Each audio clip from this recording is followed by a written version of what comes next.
Hello and welcome into a Christmas edition of the Arizona State Sun Devils Insider Podcast. My name is Kevin Hicks and I'm your lead beat writer for the Arizona State Sun Devils on SI. And by the time this episode drops tomorrow, it will have already passed, but I just wanted to wish each and every one of you a Merry Christmas anyways, regardless. And it's a season of wonders for the Arizona State athletic program as a whole. There's been a lot of successes that have come about in the last several months.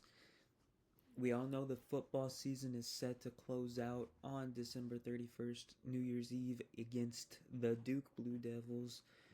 The volleyball program made it to the Sweet 16 for the first time in a while. And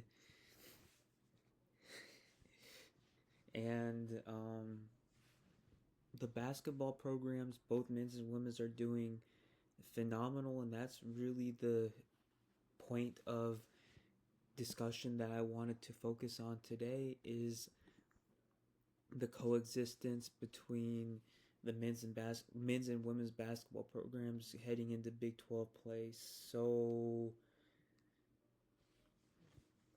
for the men's basketball program, we all know they kind of are on a slippery slope now after an unfortunate ending to non-conference play.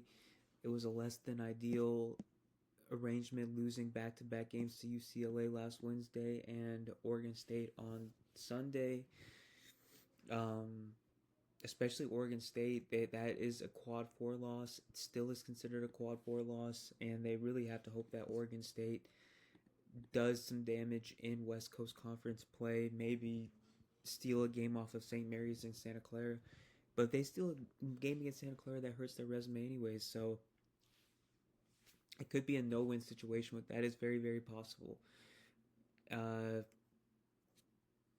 Conference play begins on January 3rd against Colorado at home, and Colorado is much, much, much better than expected. I will be the first to admit that I believe that Colorado would be 16th out of 16 in the Big 12 heading into the season. I didn't have a lot of faith in them. I know Tad Boyle is a great coach, but it feels like the wheels fell off the wagon a little bit after that tournament season in 2023-24, led by players such as Cody Williams, who was a lottery pick. That's going to be an uphill challenge, but the gauntlet right after that is unbelievable. I cannot believe that the Big 12 gave Arizona State a slate like the one they gave them in the first couple of weeks of January.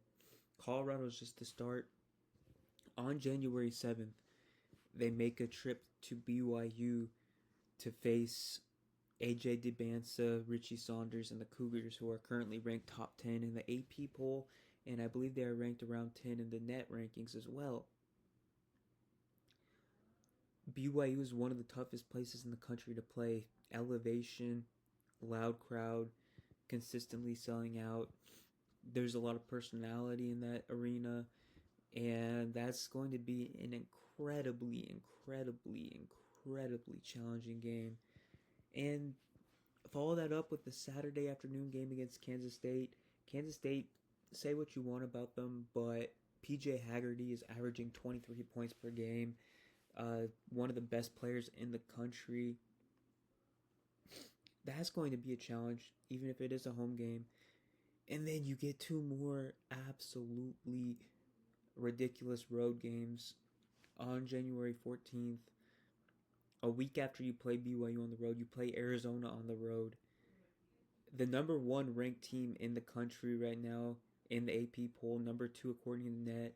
They have an incredible assortment of wins so far. Incredibly balanced team. We all know Tommy Lloyd can really coach.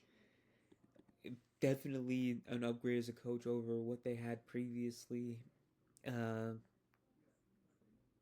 and it's going to be a rough, rough attempt to get a win for Arizona State. They're going to really have to play a perfect game to win. And then on Sunday, January 18th, they play the Houston Cougars, who have, I guess you can say, underachieved a little bit this season, but they're still top 15 in net. They're top 10 in the AP poll. It looks like they finally have a perimeter attack that you can really bank on in Milo Susan, Kingston Flemings, and Emmanuel Sharp. That's a guard trio that you really have to pay attention to. And Chris Sinak Jr. is a potential first round pick in the NBA draft come June. 6'11", big man, very dynamic, has a lot of upside. And you're playing at Houston too. Three of the toughest road environments in the Big 12 and in the country in the first 2 weeks of conference play. And it kind of levels out a little bit after that. You play West Virginia, you play Cincinnati, which are two of the three bottom teams in the conference right now, according to Net. You play UCF, who has been surprisingly pretty great, and there is a lot of uncertainty after that because you finish the season playing Texas Tech, playing Baylor, playing Kansas, playing Iowa State. So really front-loaded and back-loaded schedule for ASU. The middle is kind of the soft spot where you can really see the program piling up some wins. It's going to be a challenge of a lifetime for Bobby Hurley right now, and I think that I do believe that ASU will be able to bounce back from that rough finish to conference play and really compete for a tournament spot. And as for the women's basketball program, 14-0 right now. Incredible 14-0 with a 1-0 start to conference play with an impressive win over Colorado. That was a virtual wire-to-wire win. Next, you play Utah, you play BYU, you play UCF. Some decently challenging games, and then you play TCU and Olivia Miles, which I'd say TCU is the best team in the Big 12, pound for pound, probably. And then you play Iowa State in February. You play Texas Tech at the very end of the season. Iowa State is obviously led by Audi Crooks, who is one of the very best players in college basketball. It's actually very incredible how good Audi Crooks is. 29 points per game. 29 points per game. With the last 4 games being 2 40-point performances and 2 30-point performances.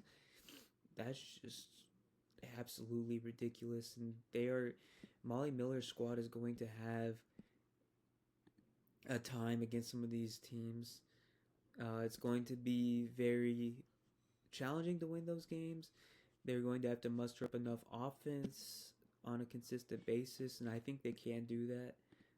But there's a reason why the games have to be played, and I am excited to be covering both basketball programs for you over the rest of the course of the season, heading into Selection Sunday in the middle of March.